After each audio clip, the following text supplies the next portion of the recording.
Hello hi teachers, welcome back to our channel learners plus. ఈరోజు వీడియోలో వచ్చేసి 28 సెక్షన్లో జరిగిన మార్నింగ్ అండ్ ఆఫ్టర్నూన్ సెక్షన్లో నేను చెప్పిన బిట్స్ కాకుండా మళ్ళీ ఎక్కువ బిట్స్ అనేవి గ్యాదర్ చేశాను. మొత్తంగా 120+ బిట్స్ అయితే ఉంటాయి. ఎక్కడ స్కిప్ చేయకుండా వీడియో అనేది పూర్తిగా చూడండి. వీడియో మీకు యూస్ఫుల్ అనిపిస్తే తప్పకుండా లైక్, షేర్ అండ్ కమెంట్ చేయండి. బిట్స్ అనేవి రిపీటెడ్గా వస్తున్నాయి. వీడియో అనేది పూర్తిగా చూడండి. 392ని ఏ కనిష్ట సంఖ్యచే గుణించిన దాని లబ్ధం ఘనమునకు సమానం అవుతుంది. 392ను ఏ సంఖ్యతో గుణిస్తే దాని యొక్క ఘనంకు సమానం అవుతుంది అనేసి అడిగాడు. దాని లబ్ధం అనేది ఏ ఘనానికి సమానం అవుతుంది. నెక్స్ట్ 2/7ను శాత రూపంలోకి మార్చగా 2/7 × 100 చేస్తే దాన్ని శాత రూపంలోకి మార్చుకోవచ్చు. నెక్స్ట్ 3 లఘువులు వచ్చు ఘనం. 3 లఘువులు వచ్చు ఘనం వచ్చేసి నగనము. నెక్స్ట్ వలనన్ కంటెంట్ పట్టి ఏ విభక్తి అంటే సప్తమి విభక్తి. వలనన్ కంటెంట్ పట్టి సప్తమి విభక్తి. నెక్స్ట్ పావలావ్ సిద్ధాంతం వచ్చేసి శాస్త్రీయ నిబంధన సిద్ధాంతము. దేని మీద ప్రయోగం చేశాడంటే కుక్క మీద ప్రయోగం చేశాడు.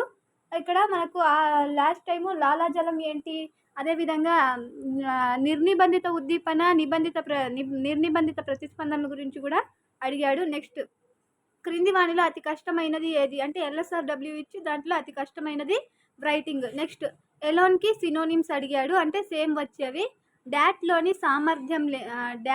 లేని సామర్థ్యము, డిఫరెన్షియల్ యాప్టిట్యూడ్ టెస్ట్ గురించి ఇచ్చి దాంట్లో లేని సామర్థ్యం గురించి అడిగాడు. దాంట్లో లేని సామర్థ్యం వస్తు సమాఖ్య.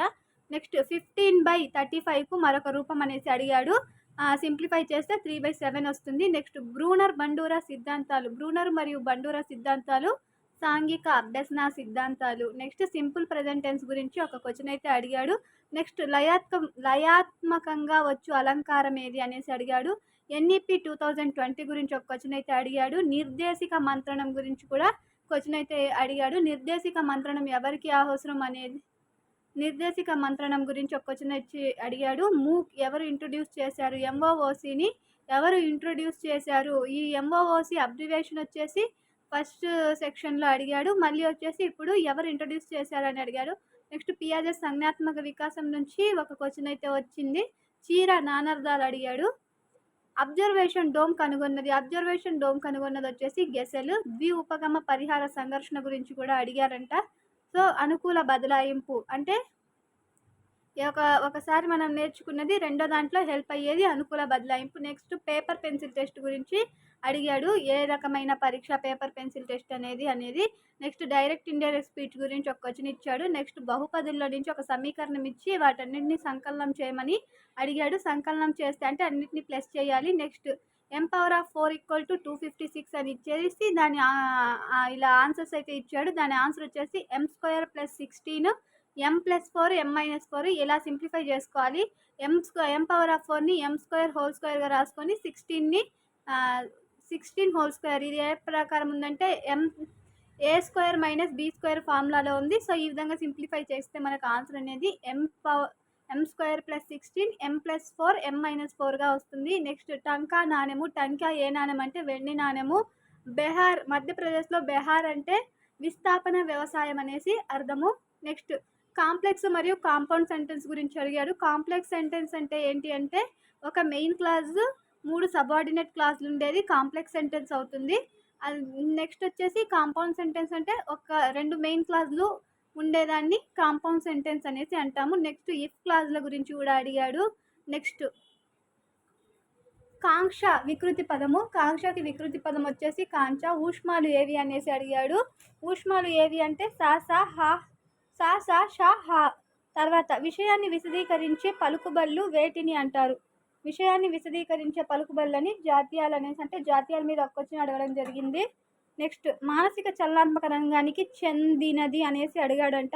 అక్కడ ఇచ్చిన దాంట్లో మాత్రం ఉచ్చారణ ఆన్సర్. నెక్స్ట్ టీచర్ సంగ్రహాత్మక మూల్యాంకనం చేసేటప్పుడు పేపర్ తయారీలో దేన్ని దృష్టిలో పెట్టుకోవాలి అనేసి అడిగాడు. Next 3/7 + x = 17/7. దీన్ని సింప్లిఫై చేస్తే మనకు ఆన్సర్ వచ్చేసి x వాల్యూ 2 వస్తుంది. నెక్స్ట్ వ్యాపారి వద్ద 113 సరుకులు ఉన్నాయి. ఒక ఆమెకు 226 సరుకులు కావాలి. మిగిలిన అదనంగా అతని దగ్గర ఎన్ని సరుకులు ఉండాలి అనేసి అడిగాడు. సో 226లో నుంచి 113ని తీసేస్తే మనకు ఆన్సర్ అనేది వస్తుంది. నెక్స్ట్ 738ని 9తో భాగిస్తే శేషం ఎంత వస్తుందంటే 82 ఇక్కడ పక్కన కనిపిస్తుంది కదా, ఇది భాగిస్తే అంత వస్తుంది. Next 150 kgs divided by 30 grams అని ఇచ్చాడు. 150 kgsని మనము గ్రామ్స్లోకి చేంజ్ చేసుకుంటే 150 × 1000/30 చేస్తే మనకు 50 kg 50 × 5000 grams వస్తుంది. 5000 gramsని కేజెస్లో కన్వర్ట్ చేయమంటే 5 kgs. నెక్స్ట్ 2/7ని శాత రూపంలోకి మారిస్తే మనకు 28.4/7% అనేది వస్తుంది. ఎటువంటి పెంపక శైలిలో విద్యార్థులు స్వయం ప్రతిపత్తి కలిగి ఉంటారంటే స్వేచ్ఛాపూరితమైన తల్లిదండ్రుల పెంపక శైలిలో 4 వైపులా సమాన పొడవు గల సమాంతర చతుర్భుజంను ఏమంటారు? 4 వైపులా సమాన పొడవు గల సమాంతర చతుర్భుజాన్ని రాంబస్ అనేసి అంటారు. 4 mm వైశాల్యం అంటే 4 వ్యాసార్థం r వచ్చేసి దాని వైశాల్యం కనుక్కోమన్నాడు. ఇది వచ్చేసి వృత్త వైశాల్యము πr². 22/7 పై వాల్యూ వచ్చేసి 22/7 × r². 14 × 14 చేస్తే మనకు వచ్చేసి ఆన్సరు 528 చదరపు మీటర్లు వస్తుంది. నెక్స్ట్ 9x/7 - 16x = 15 అయినా x విలువ కనుక్కోమన్నాడు. నెక్స్ట్ కోణాలను ఎలా కొలుస్తారు? కోణాలను వచ్చేసి డిగ్రీలతో కొలుస్తారు. నెక్స్ట్ 2a² + ab + 3 - ab ఇచ్చి ఒక సమీకరణం ఇచ్చి ఏ వాల్యూ బి వాల్యూ ఇచ్చాడు. ఆ ఏ వాల్యూని బి వాల్యూని మనము సబ్స్టిట్యూట్ చేస్తే మనకు ఆన్సర్ అనేది వస్తుంది. నెక్స్ట్ 9 ఆరెంజ్లను ఒక బాక్సులో పెట్టిన 738 ఆరెంజెస్ను పెట్టడానికి ఎన్ని బాక్సులు కావాలి? సో 738/9 చేస్తే మనకు 82 బాక్సెస్ కావాలి. డివైడెడ్ బై చేస్తే మనకు 82 బాక్సెస్ అనేవి కావాలి. Next to delay or postpone phrasal verb అడిగాడు. నెక్స్ట్ పరతంత్ర చరము స్వతంత్ర చరానికి లోనయ్యేదే పరతంత్ర చరము.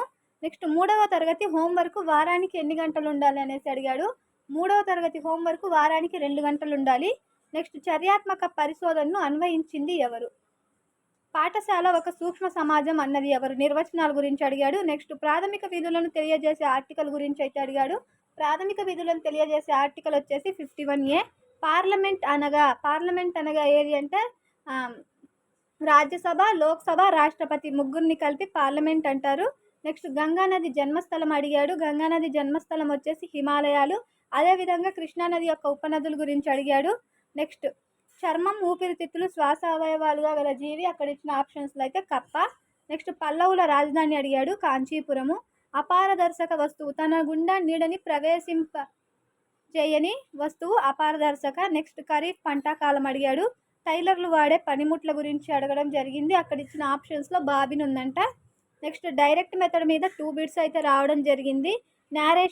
నేరేషన్ మీద కూడా బిట్ అనేది వచ్చింది. 1/10ని శాతంలోకి మార్చగా అంటే 1/10 × 100 చేస్తే మనకు ఆన్సర్ అనేది వచ్చింది. నెక్స్ట్ ప్రతీక అర్థం ఏంటి అనేసి అడిగాడు. విహాగం నానార్థాలు. అవ్యయానికి సంబంధించి బిట్ అయితే రావడం జరిగింది. విస్తార పట్టణానికి సంబంధించి ఒక బిట్టు. వ్యాకరణ బోధన లక్ష్యాలు కానివి అనేసి అడిగాడు.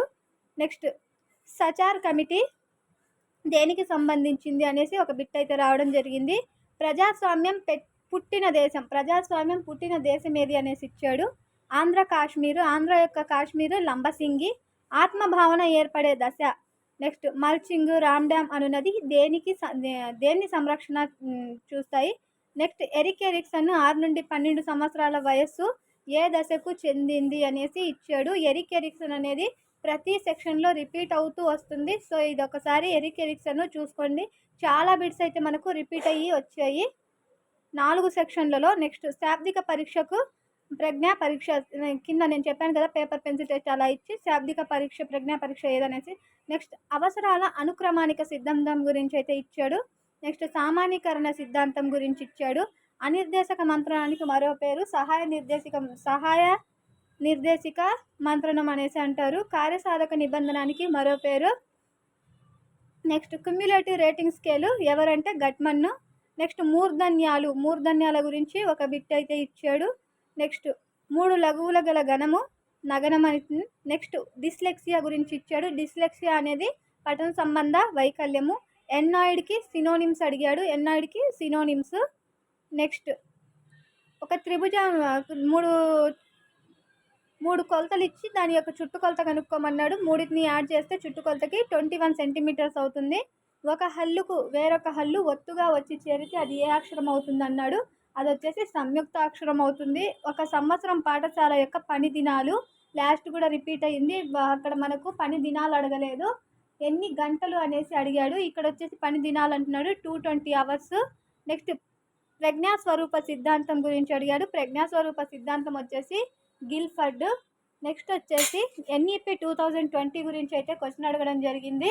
అదేవిధంగా డెజావు అనేది ఫ్రెంచ్ పదము. డెజావు అంటే అర్థం ఏంటి అంటే మనము ఒక వస్తువుని చూసినప్పుడు అది ఎప్పుడో మనం ఎక్కడ చూసాము అనిపించడాన్ని డెజావు అనేసి అంటాము.